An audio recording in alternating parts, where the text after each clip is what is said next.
Frères et sœurs, chers amis, que soit béni le Seigneur notre Dieu qui nous rassemble dans sa maison pour nous nourrir de sa parole. Chaque fois que le Seigneur nous rassemble, il nous donne sa parole et il rend pour nous le pain. Que son nom soit béni parce que sa parole est ce de quoi nous avons le plus besoin. L'Écriture dira: l'homme ne vit pas seulement de pain, mais de toute parole qui sort de la bouche de Dieu.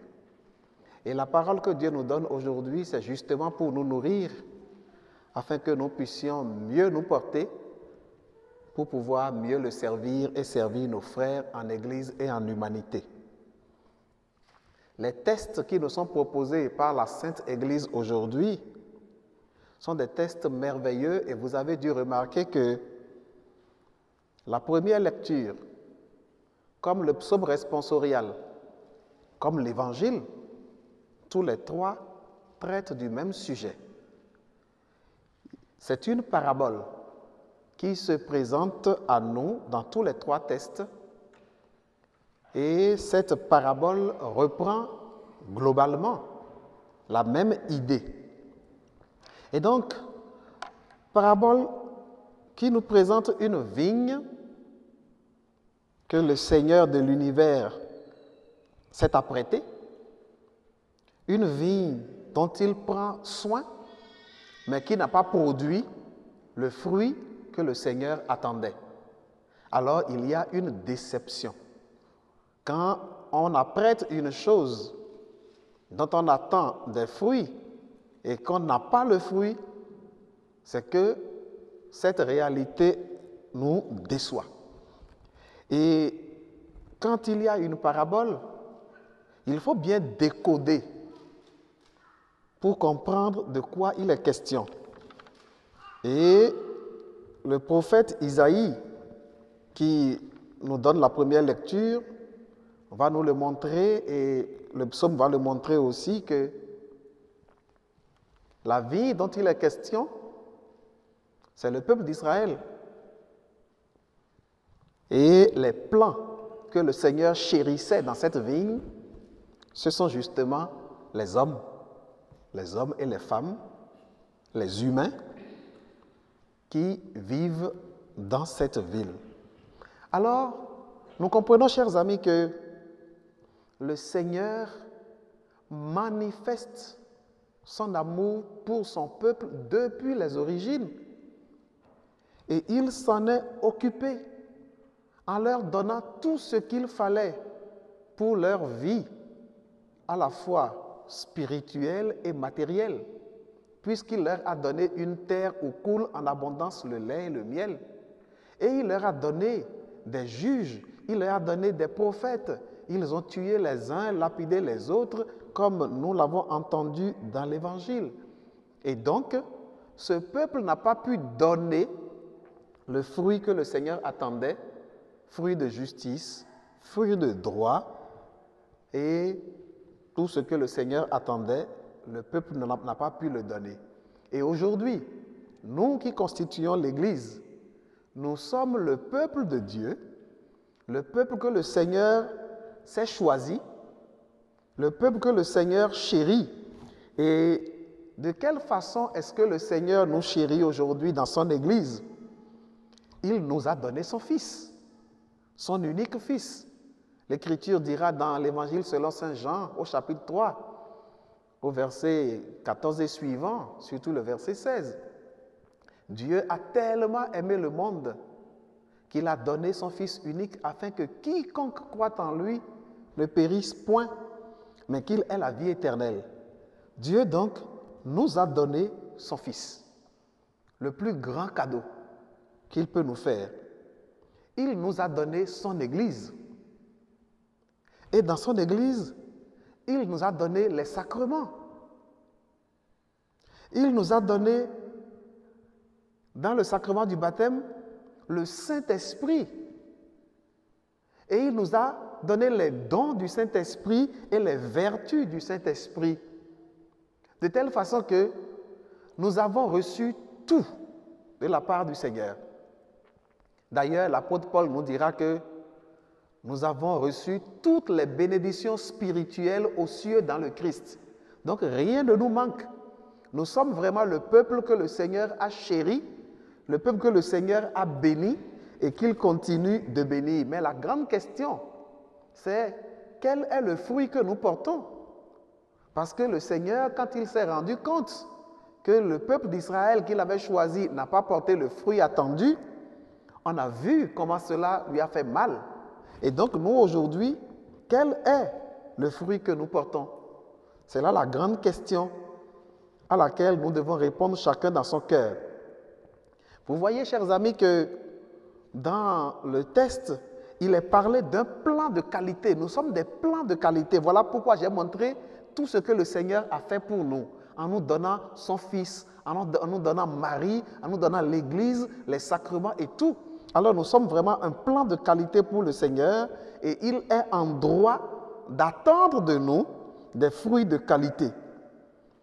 Et l'Écriture dit, il en attendait de beaux raisins, mais elle en donna de mauvais.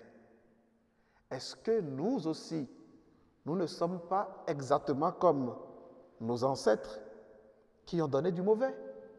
Ou bien avons-nous commencé à donner du bon? De toute façon, nous n'avons pas à nous demander, ou plutôt nous n'avons pas à nous dire, mais que Dieu nous bénisse davantage et nous serons capables de faire ce qu'il veut. Mais non, Dieu nous a déjà bénis de tout. Voilà pourquoi l'apôtre Paul pouvait dire, tout ce que je suis, je le suis par grâce. Et il ajoute, mais la grâce de Dieu en moi n'a pas été stérile. Ça voudrait dire que nous avons déjà tout reçu et c'est notre responsabilité de produire du fruit. Paul dit, la grâce de Dieu en moi n'a pas été stérile. Autrement, je n'ai pas rendu stérile la grâce de Dieu en moi. Est-ce que nous avons rendu d'une certaine façon stérile la grâce de Dieu en nous? Et comment aujourd'hui pouvons-nous faire pour que cette grâce que nous avons rendue stérile pendant longtemps et peut-être jusqu'à présent cesse d'être stérile et développe maintenant une fécondité? Chers amis, le Seigneur dit, j'attendais de beaux raisins. Pourquoi en a-t-elle donné de mauvais? Et à cause de cela, le Seigneur va donner un avertissement prophétique. Eh bien, je vais vous apprendre ce que je ferai de ma vigne. Enlevez sa clôture pour qu'elle soit dévorée par les animaux. Attention, c'est comme une menace. Mais cette menace du Seigneur est un avertissement prophétique. Il avertit pour que l'homme se réveille de son sommeil et se décide à entrer dans la volonté de Dieu. Donc, le Seigneur dit, je vais enlever sa clôture pour qu'elle soit dévorée par les animaux. Ensuite, je vais ouvrir une brèche dans son mur pour qu'elle soit piétinée. Attention, être dévorée. Ensuite, être piétinée. Il continue. J'en ferai une pente désolée. La désolation. Elle ne sera ni taillée, ni sarclée. Il y poussera des épines et des ronces.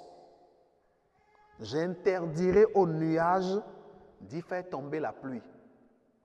Alors, la menace est lourde. Et les conséquences qui peuvent sortir de là, qui peuvent découler de là, seront très sévères. C'est vraiment un avertissement prophétique. Et cet avertissement que le Seigneur donne dans le prophète Isaïe, nous retrouvons son écho dans l'Évangile, lorsque Jésus lui-même va redonner cette parabole et qu'il va dire, surtout lorsque les vignerons vont tuer l'héritier, en disant, voici l'héritier, venez, tuons-le, nous aurons son héritage. Ils se saisirent de lui, le jetèrent hors de la vigne et le tuèrent. Eh bien, quand le maître de la vigne viendra, mais que fera-t-il à ces vignerons? On lui répond. Et cette réponse est significative. On lui répond, ces misérables, il les fera périr misérablement. Alors, les faire périr misérablement, c'est cela que Isaïe dit d'une autre façon en disant, je vais enlever sa clôture pour qu'elle soit dévorée par les animaux.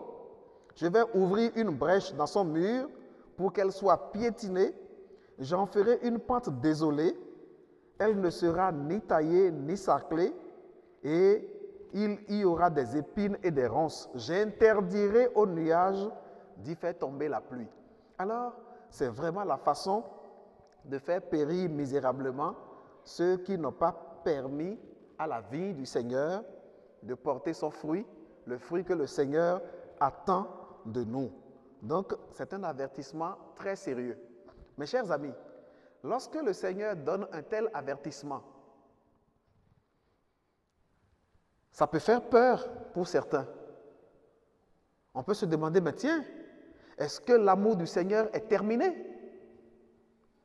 Est-ce que Dieu ne nous aime plus? Est-ce que Dieu va nous livrer?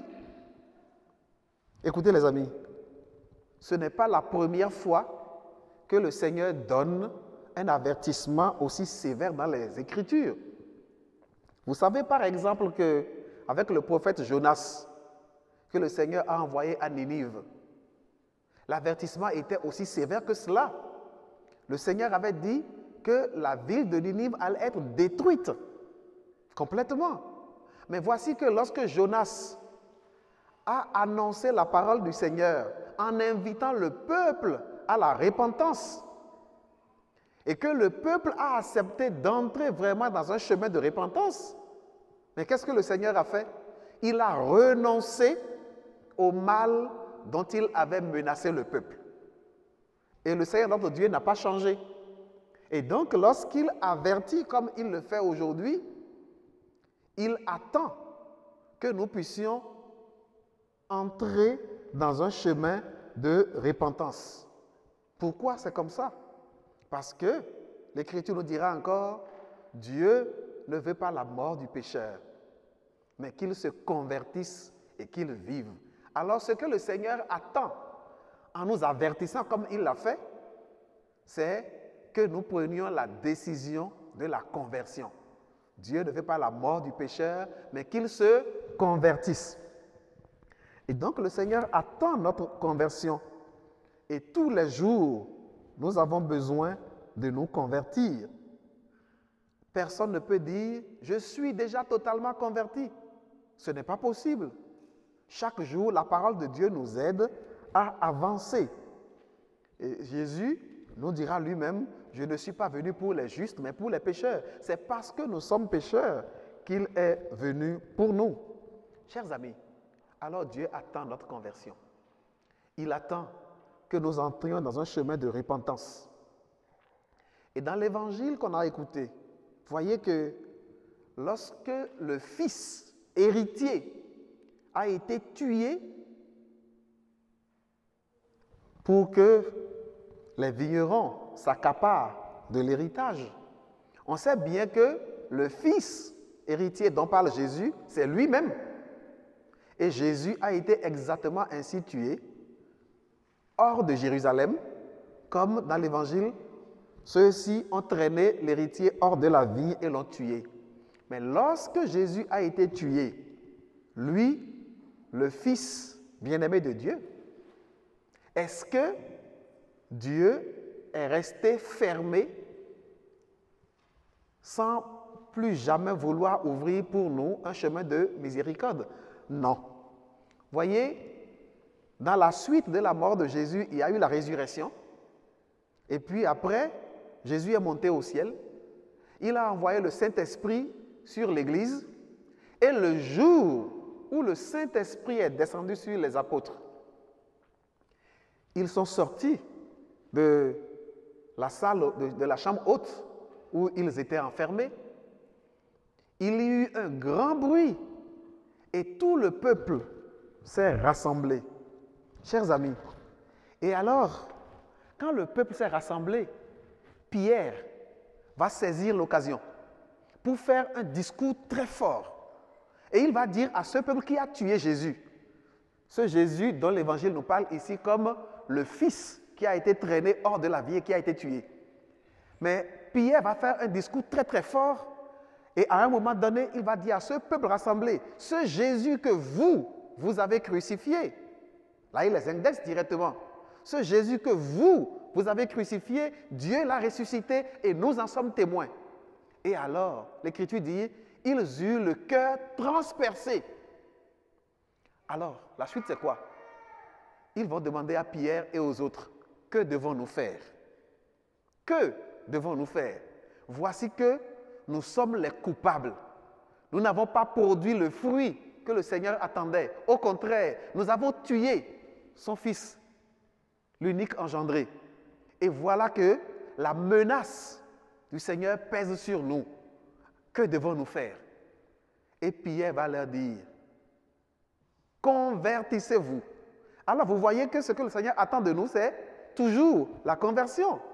Tout à l'heure, je vous ai dit, de la part du Seigneur, Dieu ne veut pas la mort du pécheur, mais qu'il se convertisse. Et c'est l'Écriture qui nous le dit. Et de la même manière, quand Pierre va répondre à son auditoire, qui va lui demander que devons-nous faire, la réponse est la même. Convertissez-vous. Chers amis, nous devons comprendre que c'est exactement ce que le Seigneur attend de nous. Qui que nous soyons, quel que soit notre âge dans la foi, quel que soit notre âge civil, et quelles que soient nos expériences, quels que soient nos diplômes, quel que soit notre compte en banque, ce n'est pas ça qui impressionne le Seigneur. Mais ce qui impressionne le Seigneur, c'est un cœur converti. Voilà pourquoi, dans le psaume 51, il va être dit, d'un cœur brisé et broyé, Dieu, tu n'as pas de mépris. C'est vrai, Dieu n'a pas de mépris pour un cœur brisé et broyé, c'est-à-dire un cœur converti, un cœur contrit, un cœur repentant. Dieu n'a pas de mépris pour un cœur comme ça. Au contraire, il va chérir un cœur comme cela. Voilà pourquoi la conversion nous est proposée. Et chers amis, lorsque, permettez-moi de prendre encore une autre image, je pense là maintenant à l'enfant prodigue, lorsque il a dilapidé les biens de son père. À un moment donné, l'Écriture dit, il entra en lui-même. Et il se dit, mais tant d'ouvriers mangent et boivent chez mon père, et moi, l'héritier, je suis ici et je meurs de faim. Et il a pris une décision. Je vais retourner chez mon père. Je lui dirai, Père, j'ai péché contre le ciel et contre toi. Je ne suis même plus digne d'être appelé ton enfant, mais accueille-moi comme un de tes ouvriers. Cette démarche du fils prodigue est la démarche de la repentance et c'est le chemin de la conversion. Et alors, comme le Père attend toujours que nous revenions à lui par la conversion, par la repentance et par la conversion, c'est ce que ce fils a fait et c'est ce que Dieu attend de chacun de nous. Et voyez, quand le fils est venu, le fils prodigue, je veux dire, quand il est revenu, à peine a-t-il commencé à dire, Père, j'ai péché contre toi. Et puis le Père qui a commencé par le couvrir de baisers. Amen. L'Écriture dit, il le couvrit de baisers. Chers amis, si nous voulons comprendre, on n'a pas dit, il lui fit des baisers, mais il le couvrit. Couvrir quelqu'un. Imaginez, c'est lui faire des baisers de la tête jusqu'aux pieds. Il le couvrit de baisers. Lui qui était resté dans une porcherie et qui peut-être sentait mauvais. C'est nous ça. Ça veut dire le jour où l'un d'entre nous va se décider vraiment à revenir à Jésus-Christ, à revenir à notre Papa Dieu. Mais c'est comme ça qu'il ouvre les bras et il nous couvre de baisers. Donc l'avertissement prophétique qui a été donné, c'est pour que nous puissions nous décider à revenir vraiment au Seigneur. Et quand nous revenons, il nous accueille et il fête notre retour. Voyez, quand ce jeune homme est revenu, on lui a mis une belle robe, on lui a mis un anneau, des souliers, et alors on a fait tuer le veau gras. On a fait tuer le veau gras. Le veau qu'on a engraissé, et voilà qu'on l'a tué. Et alors, c'était la fête. Voilà pourquoi le Seigneur Jésus dira, il y aura plus de joie dans le ciel pour un seul pécheur qui se convertit que pour 99 justes qui n'ont pas besoin de conversion. Alors, chaque fois que nous décidons à nous convertir sur un point de notre vie, nous déclenchons une fête au ciel. J'ai presque envie de vous demander, est-ce que vous avez envie de déclencher une fête au ciel ce soir? Donnez-moi une idée en levant la main, ceux qui veulent déclencher une fête au ciel ce soir. Amen. Moi, je lève mes deux mains. Alors, si nous avons envie de déclencher une fête au ciel ce soir, nous avons la grande occasion. Parce que le Seigneur nous interpelle là-dessus. Et lorsque, chers amis, nous allons accepter de faire ce chemin, nous allons entrer dans la bénédiction du Seigneur. Parce que l'Écriture dit dans le livre des Lamentations, l'Écriture dit, les faveurs du Seigneur ne sont pas épuisées. Ces faveurs pour nous ne sont pas épuisées. Elles se renouvellent chaque matin, chaque matin. Et Jésus va dire lui-même dans l'Évangile selon Saint Luc, en reprenant bien sûr Isaïe, qu'il apporte une année de faveur. Permettez-moi de vous raconter un témoignage. C'est vécu par le père Emiliano Tardif. Je ne sais pas si vous le connaissez. C'est un père québécois. Il est du Canada. Mais un amoureux fini de Jésus-Christ. Il est maintenant dans l'Eucharistie éternelle. C'est un prêtre qui a vécu la dimension charismatique de son ministère à travers le monde entier. Et puis, un jour, il était allé prêcher, je ne sais plus dans quel pays.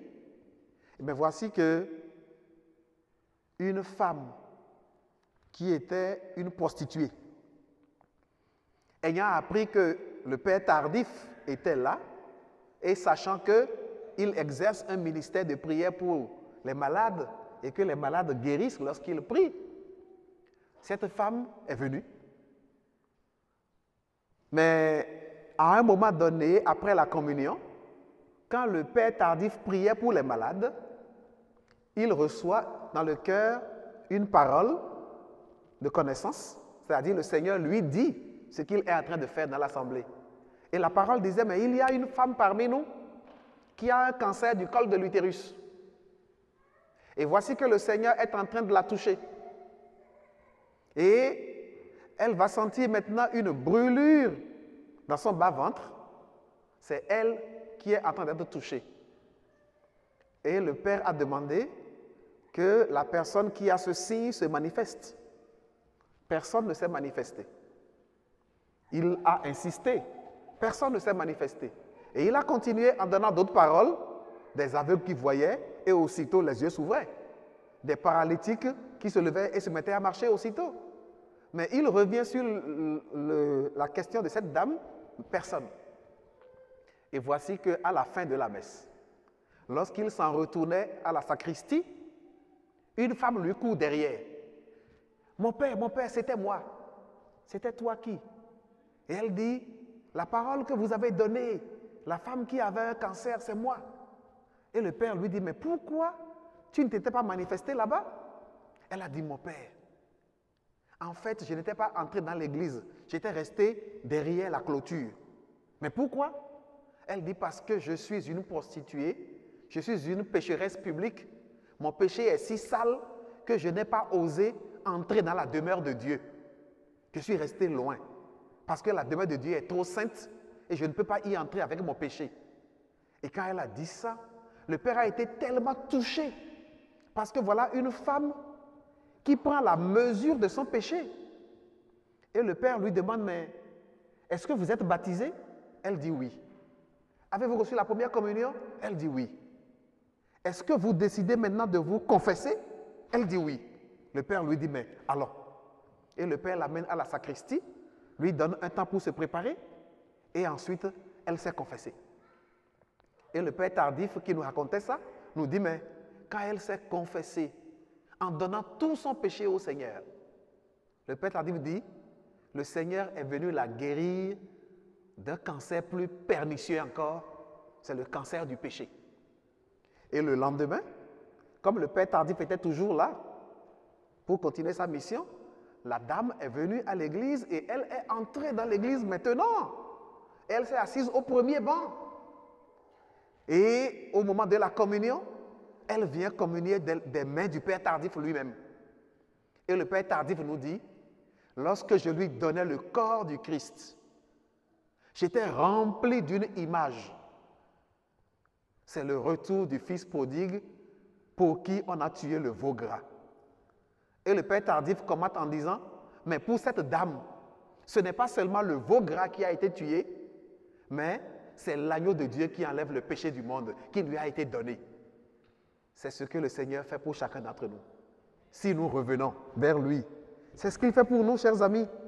Voilà pourquoi nous pouvons revenir en pleine confiance. En pleine confiance. Et le Seigneur ne nous abandonnera pas. Il ne nous abandonnera pas. Parce qu'il n'existe pas un autre nom donné par lequel nous devons être sauvés en dehors du nom de Jésus-Christ. Il n'y a que lui. Donc, revenons par lui. Et la fin de l'évangile d'aujourd'hui nous dit, la pierre rejetée par les bâtisseurs est devenue la pierre d'angle. C'est ce Jésus que nous avons rejeté par nos péchés. C'est encore lui qui est le seul par lequel nous pouvons être sauvés. Et il y a, dans le psaume que nous avons écouté, c'est vraiment comme la prière que nous devons faire. Si nous nous sentons interpellés par la parole qui nous est donnée aujourd'hui, la prière que nous devons faire, c'est ce que dit le psalmiste. Dieu de l'univers, reviens. Du haut des cieux, regarde et vois. Visite cette vigne, protège-la.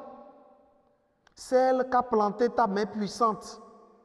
Jamais plus nous n'irons loin de toi. C'est notre prière, ça, vraiment. Jamais plus nous n'irons loin de toi.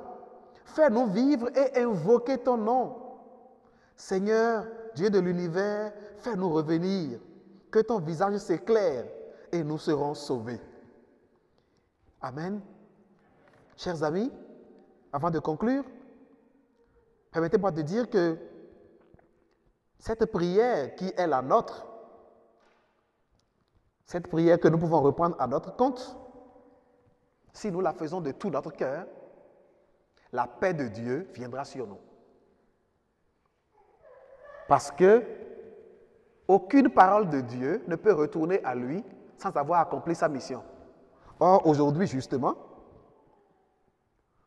la deuxième lecture nous dit ceci. Vous allez voir que c'est l'ouverture de la grâce à notre prière que je viens de redire. La lecture dit ceci, frères, et c'est bien sûr nous, ne soyez inquiets de rien. Ah, si tu te reconnais comme celui que le Seigneur interpelle, Paul te dit, ne soyez inquiets de rien. Si ton cœur est bouleversé à cause de ton péché, si mon cœur est bouleversé à cause de mon péché que je cache à tout le monde, mais que le Seigneur a vu déjà, et sur lequel il met le doigt, Paul nous dit, ne soyez inquiets de rien, mais en toutes circonstances, priez et suppliez, tout en rendant grâce, pour faire connaître à Dieu vos demandes. Écoutez la suite. Et la paix de Dieu, qui dépasse tout ce que l'homme peut concevoir, gardera vos cœurs et vos pensées dans le Christ Jésus. Amen. C'est vraiment ce que le Seigneur fait pour nous aujourd'hui. Que son nom soit béni et que nous aussi qui sommes là, qui écoutons sa parole, que nous soyons bénis par l'écoute de sa parole. Seigneur notre Père, nous te rendons grâce et te bénissons. Tu es venu nous rejoindre dans cette messe par les Écritures. Nous sommes des pécheurs, mais tu nous as invités à la repentance. Et merci de nous donner la grâce de la repentance. Oui, Père, parce que tu ne veux pas notre mort. Tu ne veux la mort d'aucun pécheur. Mais ce que tu souhaites, c'est que le pécheur se convertisse pour vivre. Et en nous convertissant, Tu nous ouvres le chemin de ta paix et de ton bonheur, comme tu l'as fait au Fils prodigue. Béni sois-tu de nous faire découvrir cela aujourd'hui. Cela, tu l'as caché aux sages et aux intelligents, mais tu l'as révélé aux tout petits. Tu nous le révèles à nous, tes enfants. Nous l'accueillons, Seigneur, et nous voulons en vivre. Que par la puissance de ta grâce, l'Église, notre mère, continue à annoncer la parole et révèle cette miséricorde au monde entier, pour que le monde entier te connaisse et te serve, maintenant et pour les siècles des siècles. Amen.